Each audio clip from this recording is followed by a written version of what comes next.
головного мозга пациента с ишемическим инсультом. Әлі бірнеше ел элек кенә бу совет чоры таләпләре буенча төзелгән гади хастаханә була, әмма яшь һәм алдынгы карашлы баш табиб Марат Садыйков килү белән ул илдәге иң яхшы медицина үзәкләренең берсенә әверелә.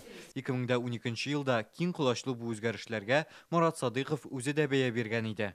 Наиболее крупные высокотехнологичные больницы расположены на левобережье, на том берегу. Это РКБ, ДРКБ, МКДЦ, РКБ-2. На этом берегу не было до сего момента ни одной такой крупной лечебного учреждения, которое могло бы оказывать высокотехнологичную медицинскую помощь. Марат Садыйков эшләгән чорда Казанның беренче бала тудыру йорты, 3нче хатын-кызлар консультациясе һәм 5нче сырхауханәсе 7нче хастаханә карамагына күчеп бер холдингка берләштерелә. 2013 елгы Бөтен дөнья универсиадасы алдыннан әлеге медицина учреждениесе халыкара стандартларга туры китерелеп төзекләндерелә һәм җиһазландырыла. Бирдә ашыгыч ярдәм күрсәтү үзәге оештырыла. Тиз арада барлык төр белгечләрдә тикшерүне узу һәм дәвалану мөмкинлеге барлыкка килә. Шушында инде безнең дә ревматология өлкәсендәге диагноз кую усуллары, дәвалау усуллары күп мәртәбәгә үзгәрде. Гаиләсе кебек ярата иде бөтен медицина хезмәткәрләрен.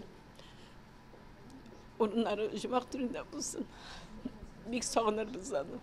Бирдә тәүлегенә 120 кешене кабул итә ала торган травматология пункты шәһәрнең аллергология үзәге хатын-кызлар өчен яңа консультация ачыла. Марат Садыйков җитәкчелек иткән чорда диагноз куюның заманча технологияләре дә кулланыла башлый. РКТ, МРТ аппаратлары яңа төрле инде. Ул бит бөтенчедә дә юк иде бит инде. Ул халык өчен бөтенесен эшләде инде. Министр вазифасын башкарганда да 7нче хастаханәне яңартуны дәвам итә. Узган ел бирдә авыруларны бушлай тернәкләндерү корпусы эшли башлый.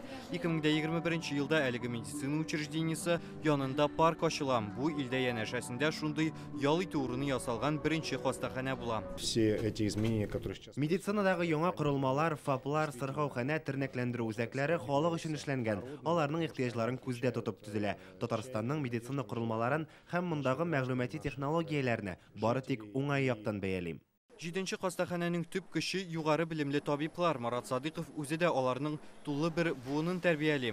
Ул пациентлар белән дә аралашырга яраткан, алдан хәбәр итмичә сырхауханәдә чиратта торган авыруларның хәлен белешергә төшә торган була. Сәламәтлек министрлыгы башлыгы булып эшләгәндә дә, күрешкәндә, ул гел елмаеп, кул биреп, ничек хәлләрегез дип сорарга онытмайды.